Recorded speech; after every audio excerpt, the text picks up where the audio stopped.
खबरदार, अगर कुछ और देख रहे हो तो अभी अपना फोकस यहाँ करो। तो अगर बिग बॉस से ऑफर आता है तो आप जाना चाहेंगे? डेफिनेटली जाना चाहूंगा, मुझे लगता है जीत के भी आऊंगा मैं। एसओडी में तो मैं ही थी ना। मैं इंटरव्यू में भी जा रहा था, तब मुझे याद है कि साउथ दिल्ली की लड़कियां बैठी हुई थी वहाँ पे, और मुझे लगा मेरे को क्यों बुलाया है।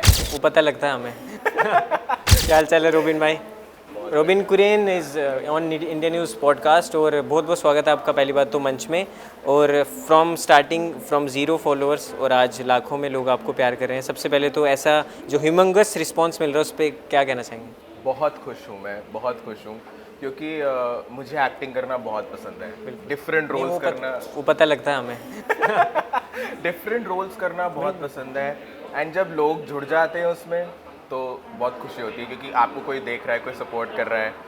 एंड उसके अलावा जब लोग आके आपको बताते हैं मुंह पर, और लोग आपको पहचानते हैं आपके कैरेक्टर से, तो और खुशी होती है। बिल्कुल। Living the dream kind of. Characters पे अगर बात की जाए तो बहुत सारे किरदार हैं आपके। कभी आप नागिन बन जाते हैं, कभी आप अनुपमा बन जाते हैं, कभी आप कोकिला गोपी। सो उन करेक्टर्स में से आपका फेवरेट करेक्टर्स कौन सा है?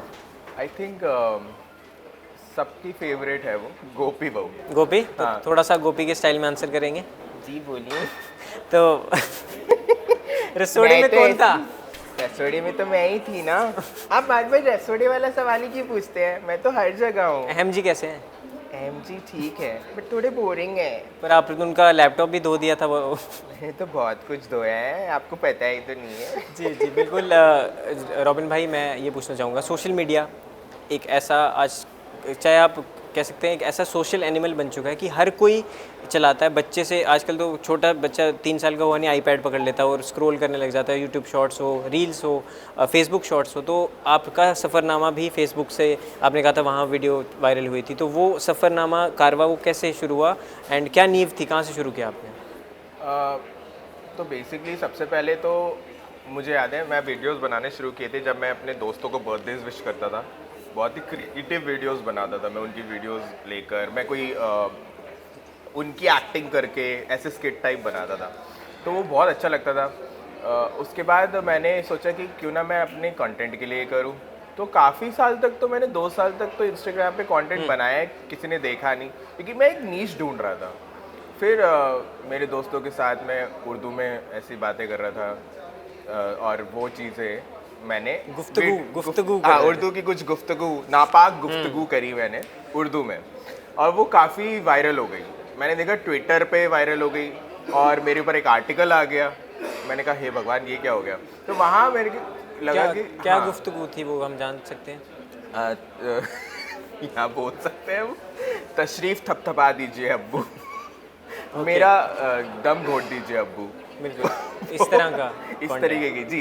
क्योंकि मैंने देखा कि उर्दू में कोई भी बात कही जाए वो बहुत वो एक लहजे से, जी। उसमें एक लहजा, एक रिस्पेक्ट है। आप उसमें लड़ोगे भी, गाली भी दोगे तो बहुत ही स्वीट लगता है। तो उस चीज़ को मैंने ऑब्जर्व क्या तखल्लुस है आपको? क्या, हाँ, क्या तकल्लुफ है आपको, वो बहुत ही खास लगता है। तो वो भाषा के लिए मेरे मन में जो प्यार था वो भी आया, और काफ़ी पाकिस्तानी लोग भी जुड़े इस जर्नी बिल्कुल में। बिल्कुल। हाँ, तो मुझे बहुत अच्छा लगा। मुझे याद है दुबई से लोग मेन्यू के फोटोज भेजते थे और कहते थे जब भी उर्दू देखती हूँ ना मेरे को आपकी याद आती है। मतलब इंटरनेशनल फैंस। हाँ, और मैंने ब्रूट इंडिया, आप जानते हैं, हाँ। उस पर एक वीडियो भी आया मेरा इसी वजह से। बिल्कुल। तो काफ़ी वहाँ से प्रमुख हुआ।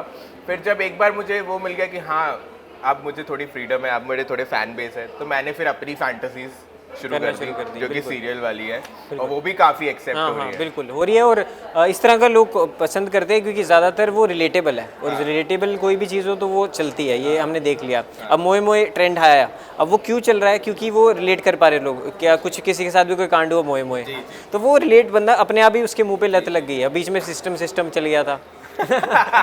तो रॉबिन भाई, मैं ये पूछना चाहता हूँ आपसे कि आप, हाँ, जिनको नहीं पता, रॉबिन भाई होस्ट भी हैं और एंकरिंग भी ये करते हैं, तो वो आपके इनके अंदाज से पता चल भी रहा होगा। तो प्लान भी आपके पास पहले से ही था कि अगर ये नहीं चला तो ये तो है ही, तो क्या था? मेरे पास कोई प्लान ही नहीं था। मैंने ज़िंदगी कभी प्लान ही नहीं की। मैंने एक सपना देखा था और प्लान ऑन द वे बनाया है। बिल्कुल।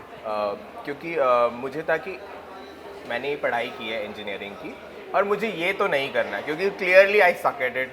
मेरी मैनेजर रोज़ मुझे गालियाँ देती थी कि क्या कर रहे हो। पर इंजीनियर ही अलग करते हैं। आप कोई भी एक्टर देख लीजिए, कार्तिक आर्यन को आप देख लीजिए, बादशाह देख लीजिए, हर क्योंकि उसमें हमें सब कुछ सिखा दिया जाता है ना, तो हमें पता होता है कि हमें ये तो नहीं करना। वो मैं पता चल जाता है, 4 साल बाद पता चल जाता है कि ये तो नहीं कर रहा भैया, इससे तो बचो। तो मुझे वो बोरिंग लाइफ नहीं जीनी थी। एंड मुझे याद है मैं घर बैठा था, मैंने अपनी जॉब क्विट की थी, मैं घर बैठा था और मैंने एक रेज्यूमे बनाया था सेक्रेड गेम थीम पे, और मैंने हर जगह भेज दिया, सेलेक्ट किया एंड मुझे बुलाया। एंड जब मैं इंटरव्यू में भी जा रहा था तब मुझे याद है कि साउथ दिल्ली की लड़कियां बैठी हुई थी वहाँ पे, और मुझे लगा मेरे को क्यों बुलाया है, ऑब्वियसली आप उनको चूज़ करोगे, बट वो एक ऐसी कंपनी है जिसने टैलेंट को मौका दिया है।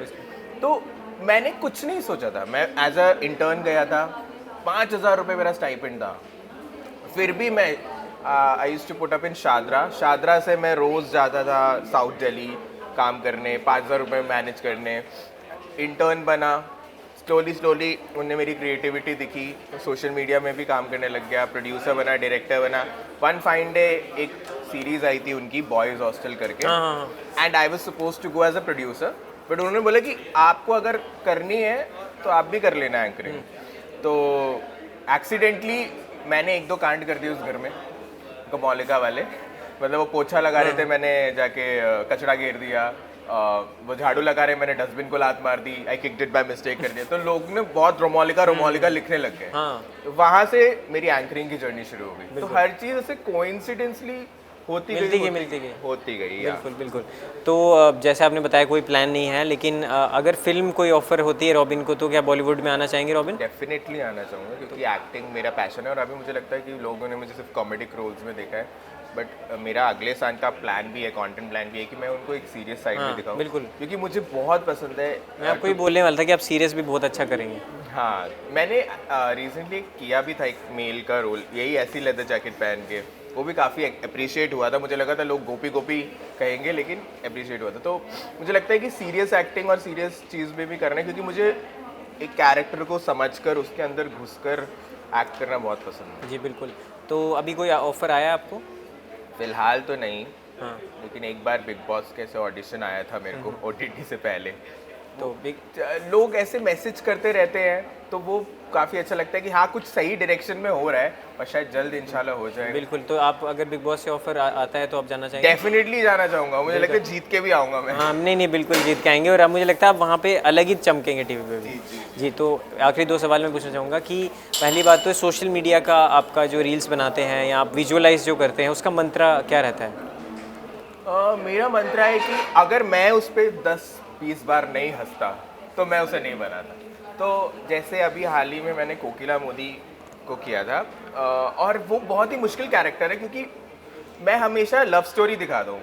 मेरी जोड़ियाँ होती है कि ये सीरियल में फेमस जोड़ी है, तो मेरे लिए बहुत मुश्किल था वो क्रैक करना। मैंने 2 दिन लगाए, 2 दिन में बैठा रहा, मैंने साथिया देखा, कॉन्स्टेंटली बिंज किया है literally. And I was like Kokila Modi इतनी गुस्से वाली है, तो उससे कैसे करे प्यार, तो उनसे ज़बरदस्ती करनी पड़ेगी, तो ज़बरदस्ती वो मैंने फिगर आउट किया। तो यही है कि मेरा हर कैरेक्टर में बड़ा सोच समझ के करता हूँ, क्योंकि एक तो एक्टिंग मैं पूरा एम्बॉडी कर लेता हूँ कैरेक्टर को, उसके अलावा जो प्रेमाइज भी ऐसा होना चाहिए कि मैं एक मैसेज दूँ, एक अलग नैरेटिव दूँ, क्योंकि इन शोज़ को देख के आपको कहीं ना कहीं लगेगा कि हाँ इसमें ये प्रॉब्लमेटिक था, ये प्रॉब्लमेटिक था, तो उसको भी एक नई दिशा देना। जैसे गोपी, काफ़ी लोग कहते हैं कि वो बहुत वल्गर है या वो थोड़ा सा डर्टी है, लेकिन मुझे लगता है कि अगर एक औरत चाहती है and she wants to fulfill her desires, I don't think that's a bad way to नहीं, और काफ़ी ऐसी फिल्में भी बन रही हैं आजकल। फिल्में भी बन रही है, तो अगर हमारी गोपी थोड़ी नॉटी है तो क्या हो गया। तो मेरा हमेशा यही होता है कि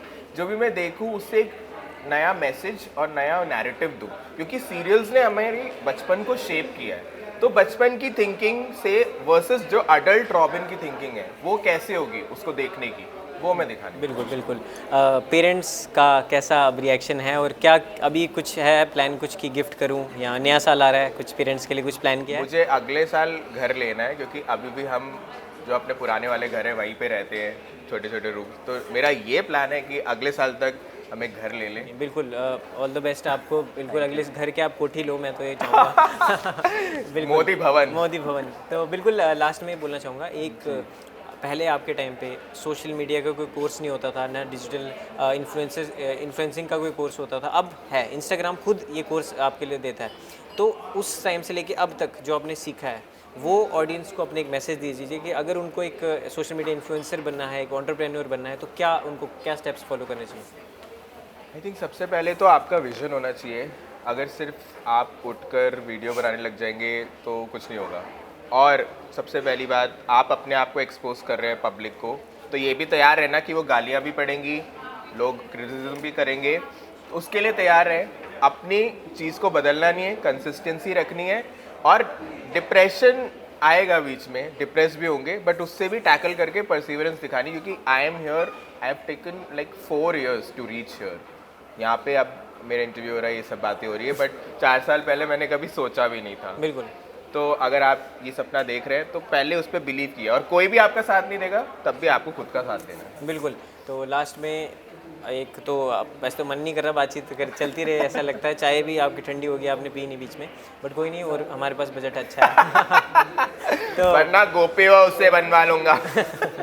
तो पहली बात तो रॉबिन भाई, बहुत अच्छा लगा आपके साथ Thank बात करके, और सच स्वीट सोल, और ऐसे आगे बढ़ते रहिए और मंच पे आते जी, रहिए, जी, इससे बड़े मंच पे जाइए। जी जी हम जी। तो ये कहना चाहेंगे। तो all the best for future, thank you, और बहुत बहुत शुक्रिया आपका। थैंक यू, आपका भी शुक्रिया इतना अच्छा इंटरव्यू लेने। तो रॉबिन थे हमारे साथ। आई होप आपको ये अच्छा लगा होगा ये पॉडकास्ट, और नहीं भी लगा तो भी अच्छा लगना ही पड़ेगा ये रूल है। वरना कृष्ण भगवान की सौगंध, एक एक के घर में घुस के।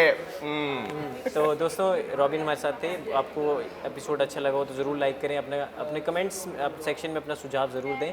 तो धन्यवाद दोस्तों, इस पॉडकास्ट में इतना ही। मिलते हैं अगले पॉडकास्ट में एक नए इन्फ्लुएंसर, नए सेलिब्रिटी के साथ।